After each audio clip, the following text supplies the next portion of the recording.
I wanted to start off, and we'll start with you, Ari.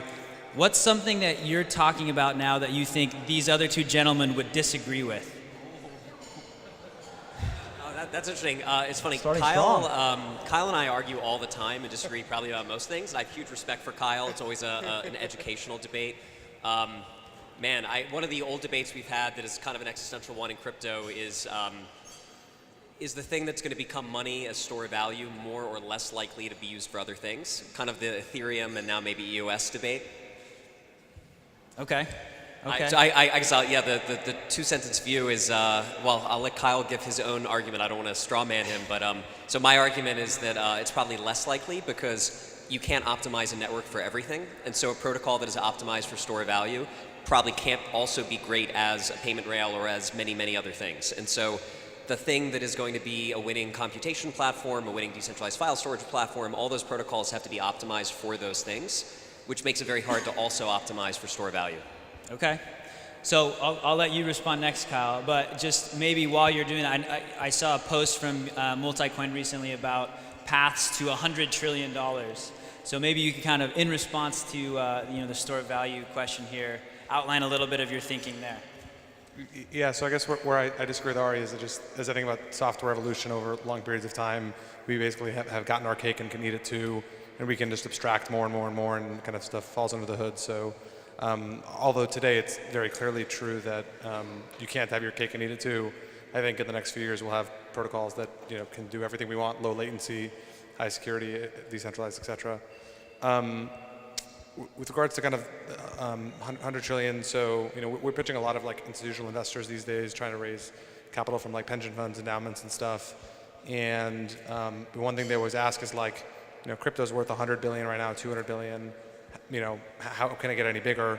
And so I start walking through and kind of talking about them, how big this market opportunity is, and I realized that like I should like write that down.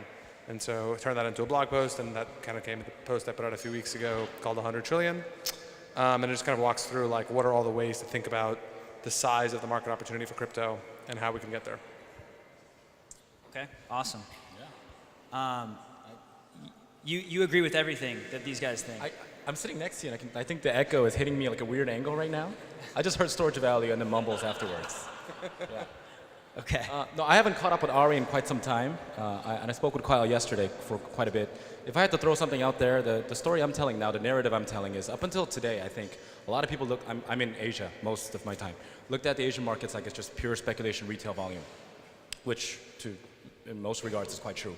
But what's left today is we have a penetration of people who understand digital assets to a whole new level. Like I'm sitting at dinner and like a good 75, 80-year-old lady came up to me and talked about cold wallets and stuff like that. It's really bizarre out there, right? But the narrative I have now is, especially with kind of the crazy valuations we're seeing in the Bay Area, it's this notion of transferability. Like in traditional venture markets, patents aren't that defensible. If it were, Uber would be in China, Southeast Asia, we wouldn't have Baidu, right? And then in crypto land, most of this is supposed to be open sourced, right? So I think that transferability will happen really, really fast, especially if the valuation is super high. And the real question now is what's really defensible in crypto land? Is it super deep mind share and something really specific like zero knowledge proofs, or maybe just community? And that's the only two items I can come up with. And I feel like that mind share could eventually be replicated, maybe a year or two down, especially if everything's out in the open. Especially because in markets like China, they have such huge human capital. Again, not sure if you guys would disagree with me, but that's kind of the narrative I've been telling. Awesome. So let's talk about utility for a second.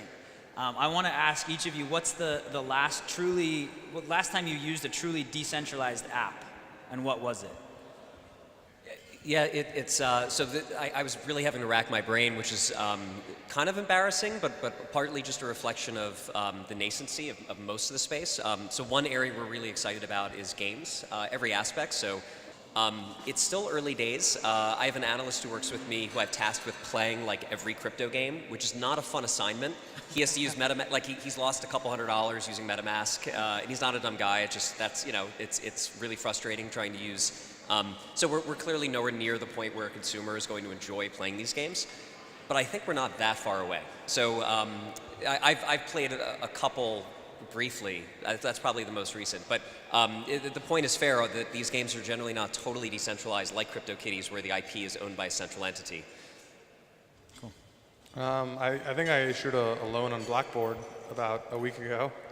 So I'd say that's my most recent one. Before that, I was playing a number of games on Ethereum and EOS in the last month. Okay. Okay. So sounds like a little bit of decentralized apps usage. I was watching a presentation that Charles Hoskinson gave a little while ago, and they asked him, what is crypto, what does this space look like in the year 2030? And a lot of his answer revolved around lots of tokens, right? That we would have this universal wallet that's storing all of our tokens, and it's intelligently spending down our airline miles token and our reverse home mortgage token and our Bitcoin and everything. So kind of highlighted here the usage of tokens in your daily life today. Fast forward 10 years down the road, 5 years down the road, whatever. What's the role of tokens gonna be in this future world? Yeah, so I'm not sure people want to have that many tokens in their wallets that are like kind of acting as some sort of currency. If you look at like airline miles and all the kind of like point systems around hotels and whatever, they're all just like accounting games to trick you. And like if you make the system transparent, then like the system no longer serves its function, which is to trick you. And so I'm actually skeptical that like they'll voluntarily opt into that scheme. But I do think there will be opportunities for I think there will be a lot of tokens, but they'll be like invisible. So things like work tokens in the background for a lot of different networks.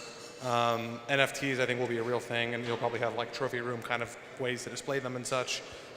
In different kinds of games, you'll probably be able to use the NFTs visually. But it's not clear to me that you'll have like 25 currencies in your wallet. I don't think that will be the case. I can't pinpoint something super specifically, but I want to drill back to an idea that Balaji Srivanistan, he's the CTO of Coinbase, had. It's called network states. And the whole notion is the amount of screen time we spend today is growing exponentially. Like I spend more time with somebody 10,000 miles away than I do with my neighbor, right? And we used to pick neighborhoods and jurisdictions based on sort of our kind of natural beliefs, and he thinks that's going to migrate into a digital native, and then calls it network state. And it's probably going to be like an iPhone of VR moment, and that's going to grow even exponentially faster. Coupled with that, I spent the last 9 or 10 months in Asia, and I gotta say, it's definitely different there. There's, like in Japan, there's full-on digital anime character celebrities with really active YouTube channels that people follow, and they really care about that content. And I can totally see them injecting some NFT out there, and people just latching onto that, right?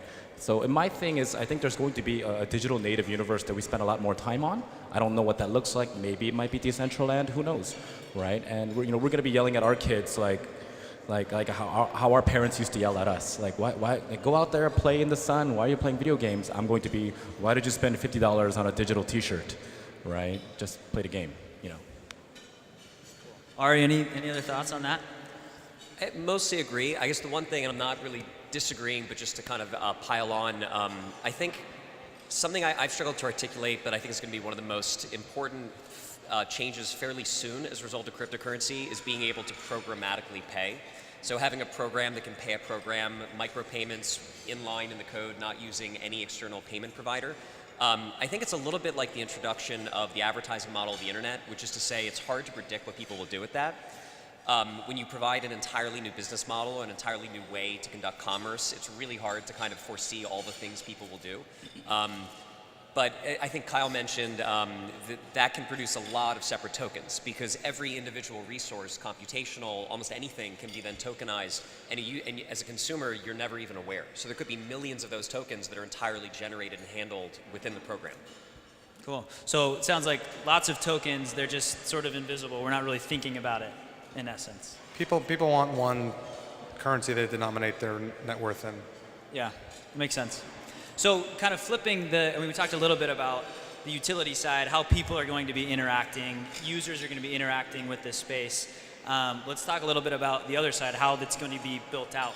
I think we've seen recently sort of the battle of platforms. You have EOS, you have Ethereum, you have all of these, companies and blockchains and platforms that are coming on. I think a lot of what we're seeing now is sort of this battle for developers.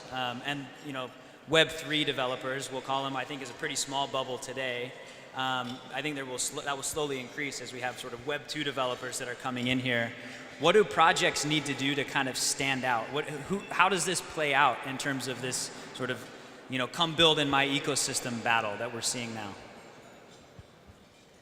I'm probably one of the least qualified people to answer that in the room as a non-developer, but talking to developers and hearing challenges, software developer kits, making things easy, producing building blocks.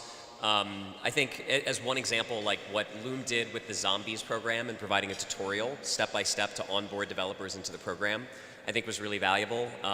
So you're seeing that the Ethereum ecosystem has been doing that with a lot of consensus tools being released. EOS is doing that.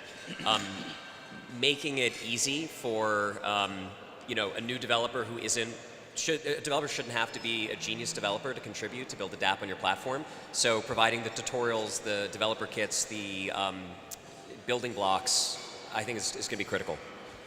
I'm gonna answer this from the lens of what we see in kind of cross borders from Asia. The whole notion of contributing to an open source project is really unfamiliar. It's like Korea, Japan, Singapore, etc. What we think is going to maybe work is people are just going to chase whatever platform has the most users, not necessarily the best tooling, and the tooling will follow the users. It's sort of the overarching idea. And the users don't necessarily know that it's blockchain based or decentralized or whatever whatnots. And something very, they call it permissioned or hybrid, we call it centralized. And most of what we're trying to do now is we're trying to get who can generate the most activity out of the gates. So a lot of the companies that already have existing networks with 10, 20, 50, 100 million users in Korea, China, Japan are doing what we call a reverse ICO, which necessarily isn't the best term out there. But the notion is can we sneak up on them? To me, it's more of an experiment in really large proportions. Like if we opened 40 million wallets in a country with the highest penetration of digital assets, let's see what happens, right? And whether it fails or works, both is a learning opportunity. And if it does work, and I think a lot of the developers will follow that, not necessarily the best blockchain. So back to users. Kyle, any other thoughts on that? Yeah, I think I'd largely echo what these guys said. Just making everything about the experience for both developers and users as easy as possible. So low fees, fast transactions, good SDKs, good development kits, continuous integration, testing tools, documentation. Today, the state of development is still pretty poor. Making that as dumb simple as possible is like a super high priority thing. Cool. Guys, I wish we could stay and chat more. We're going to have to wrap up now. Thank you so much. Join me in thanking our panel here. Thank you. Thank you.